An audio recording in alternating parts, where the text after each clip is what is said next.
When I think about resource scarcity and climate change, there are quite fundamental changes happening over the next 10, 20, 30 years.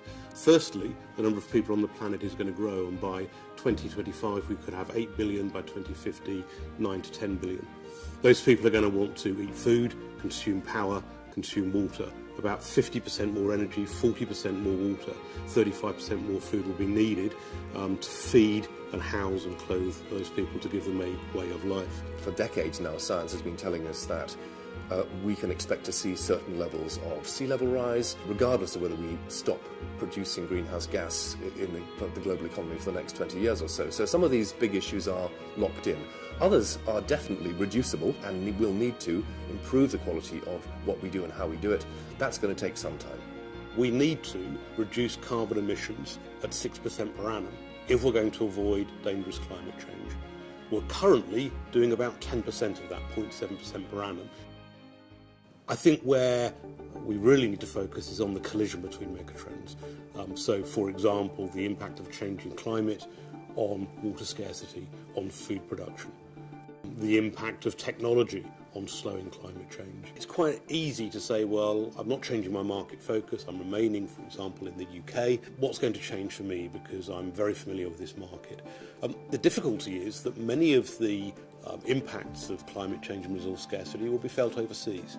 But because of the global nature of supply chains in particular, then those impacts will come back to the UK. How fast is this change happening? Where will it happen? I'm buying my cocoa from Ghana. How long will cocoa grow in Ghana? I'm buying my coffee from Uganda. How long will it grow in Uganda? If we warm the planet to 2 degrees or more, which would be a bad thing to do, no more coffee grows in Uganda, no more cocoa grows in Ghana. So you better start planning your alternative growing areas pretty soon.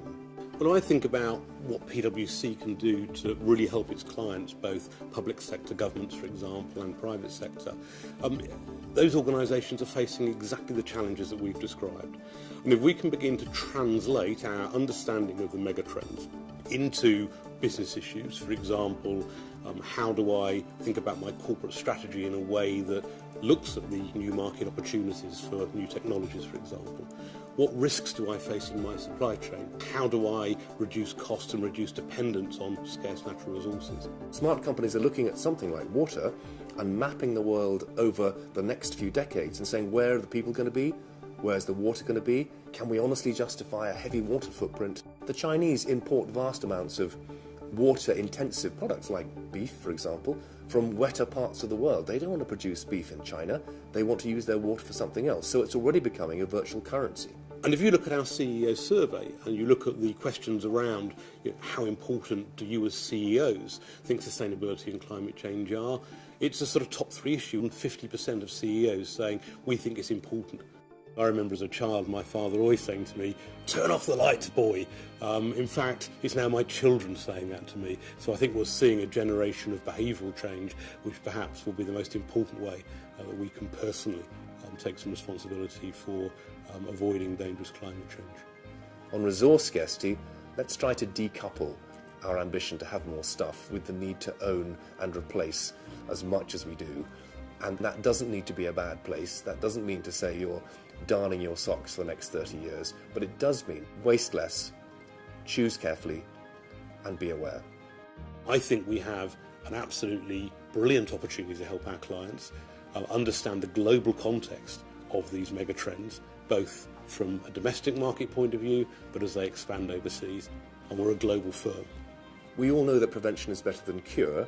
We all know that we're heading for a set of really very challenging circumstances with volatility of prices, food and energy and water we've touched on. The question is, how do we try to make and support people making the business case for that sort of decision and investment? And I think there's been a failure to articulate what a great place the world can and needs to become, not just for us sitting here in absolute luxury in global terms, but for a shepherd in Somalia or a cocoa farmer in Sierra Leone. They have an absolute aspiration to be part of this successful, dynamic, developed world, and why not? And they increasingly know about that because their smartphone tells them.